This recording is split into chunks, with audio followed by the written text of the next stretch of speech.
everybody and welcome to Amphlett Reviews, back with another Japanese deep dive into the world of thieves cinema, tackling the fantastic Arrow video release for the thieves cinema Essentials collection, Bullets and Betrayal, coming out officially on the 20th of April 2025. It is, most of those films are actually available now on the Arrow video player. If you've got access to that, or if you want to do a 7-day subscription, 7-day trial kind of thing, there's a 3-day trial, there's all sorts of things for that. You can actually watch a good portion of those films actually available right now. So if you want to get it, check out a little ahead of the time, before the box set, it's definitely a good option. And I've been given access to the test discs, which I'm currently getting through, getting very close to that release date. So I'm hoping you guys enjoying these videos, and leave your thoughts and impressions down below alongside what you think of these films and the box sets coming out very, very soon. And for today, we're on disc 3. We are getting through them, and we have 2 films coming up.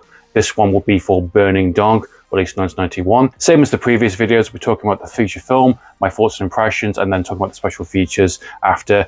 For this video, we're talking about Burning Dog only, where female prisoner Scorpio will be in a separate video coming soon. Burning Dog was released in 1991, directed by Yuichi Sai, which I've not seen any of his films prior. I've had a look at his IMDb list, and he's done some quite unique films, all have very similar kind of ideas in terms of nationality, in terms of kind of, ethnic backgrounds, people that are Korean living in Japan, people that have Japan heritage, while also, having also Italian heritage, or maybe you have Korean heritage or Vietnamese heritage. It's a very interesting kind of little theme that also I think is very apparent to the director, which I think he's also born in that kind of in kind of nationality kind of, situation as well that was going on during Japan, which has been explored in various different ways, from Kenji Fukusaka films to other films that I have seen. Theme that does play into some of these V-Cinema films and previous others alongside it, which I think is quite fascinating and obviously very telling of the time in terms of, from World War II going on to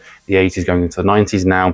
And it's interesting that the previous film I reviewed, Carlos, also dove into some of those themes as well. So it's 2 films sort of back to back, not coincidental. The main actor for this film is Seiji Matano, if I said his name correctly. He was also in Crime Hunter, the very first V-Cinema film, played Bruce as a sort of a hero / anti-villain kind of character. And this one, he's our main character, main leading star, which has a very specific kind of look and kind of style to the Dangerous Game trilogy, which the main star is a different actor on this, but had a very similar kind of look and feel, which all the director was trying to go for. He was trying to do a kind of a riff on that kind of star from the Dangerous Game series trilogy. The story is based off a 1960s kind of real life incident with a kind of a similar situation about millions of dollars and a robbery going missing, and being the fact that this film is based in the 90s in terms of a different kind of, modern setting at the time, and it's kind of a riff on late 70s kind of, Yakuza type film, kind of gangster type films. It's just interesting kind of seeing where the true life story comes from,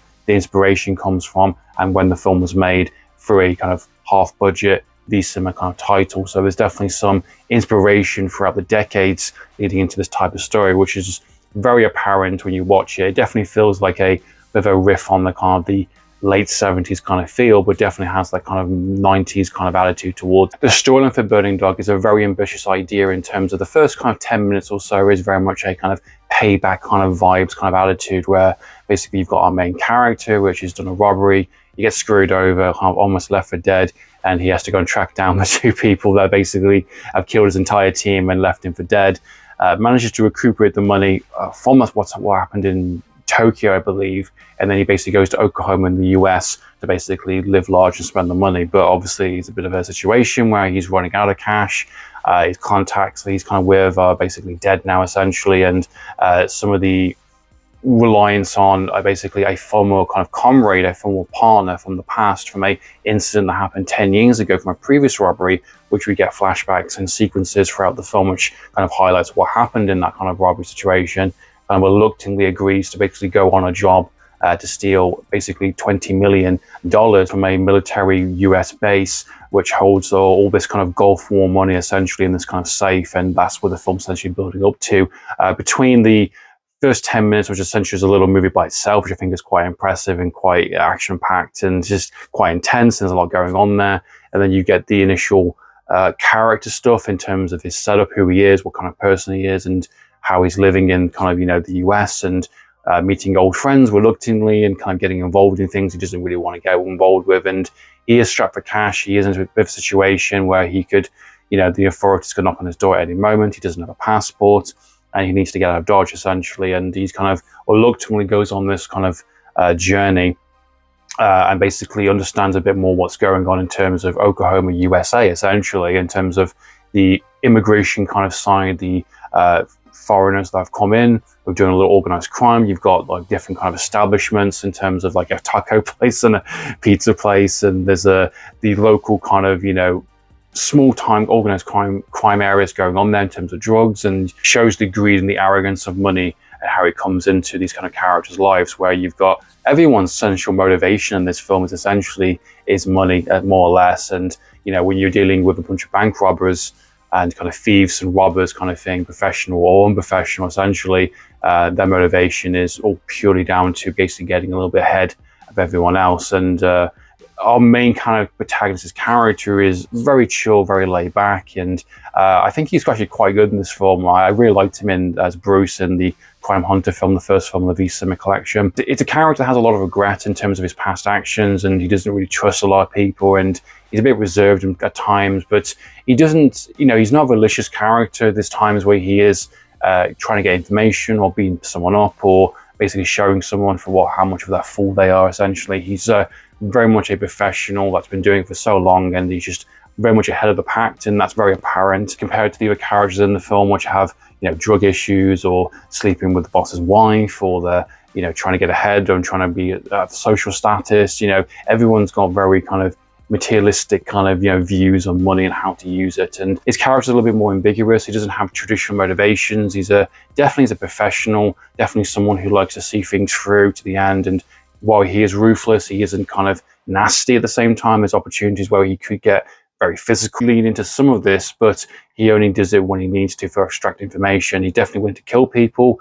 He's definitely very much cutthroat at times, but his attitude and his kind of persona of it is very much a self-preservation, self-survival, and even though he knows you from your past, so essentially he's willing to shoot you dead on the street. And he's even saying like, this never happened, and which is why his character is the most kind of interesting out the whole film compared to everyone else's, and then you've got some internal kind of conflicts and characters that are coming in. You've got characters from the past that are basically coming in a big way. You've got a potential and old love interest called Mel, who has a kind of furniture store.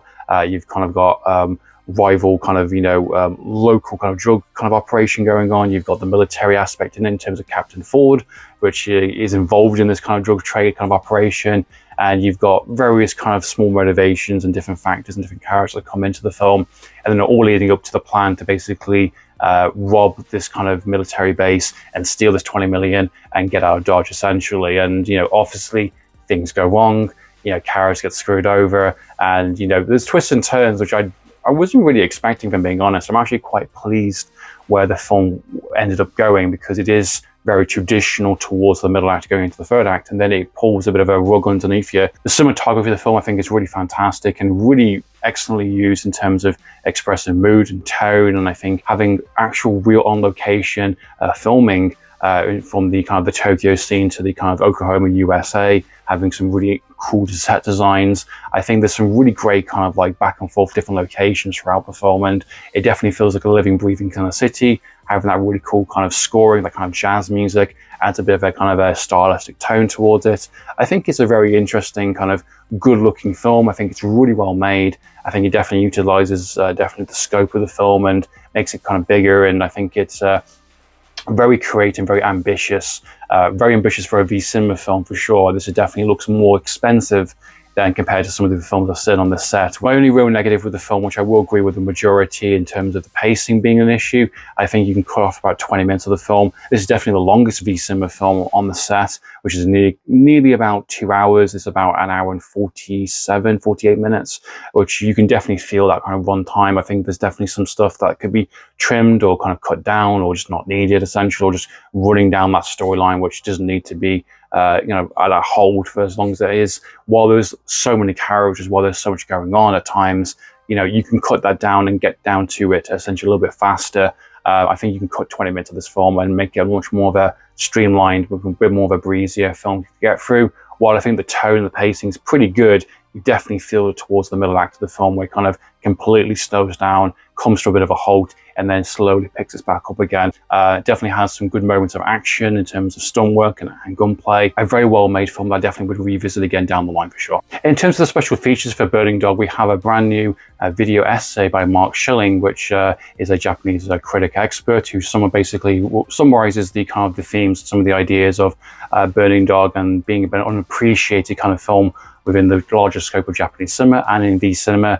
Talks about a little bit of the background between some of the actors and the directors and people involved and how this film kind of came together. And I think it's quite an interesting little piece for 15 minutes, talking about the kind of the film's kind of production and how this film was kind of like released and kind of forgotten about. No one talked about it. It wasn't even listed on IMDb for the longest time. And thanks to this box set, it gets a bit of a second chance, a new life, a breath of fresh air to kind of, you know, someone to explore this film and get behind it. And even apparent on the Letterboxd, there's only about 3 or 4 reviews on there at the time. So hopefully this box set and this kind of extra and the film will give a bit more kind of appreciation what the film's trying to go for, and maybe shed a bit more light on the director, which I've never heard of before. And he has done quite a few films in his kind of career essentially. And apparently the film after this was his kind of more breakthrough kind of movie, which winning awards and a bit more recognizable, even tying into some of the Dangerous Game kind of, you know, vibes kind of thing, and, you know, comparisons kind of thing, what the director was trying to go for in terms of this kind of 70s kind of riff on a 60s based story, which I think is quite interesting. So yeah, really good little extra. And of course you get the trailer as well. No kind of directors kind of, you know, deep dive in this one. I think the director has passed, which explains why we do get more of a video essay this time around. But a nice little extra on top of the film. Of course, you do get the introduction, as always, talking about the kind of how this film's placed into the kind of the cinema scope, which is about 15 minutes. Keep in mind as well, this does feature some spoilers, which I don't appreciate. Maybe you can kind of dodge it, or maybe watch that kind of introduction extra after the film's finished, because it does reveal certain plot points and some reveals, which I don't really like. That's been my thoughts and opinions on Burning Dog. What are your thoughts, guys? Please comment down below. So in time, guys, and for reviews. So yeah.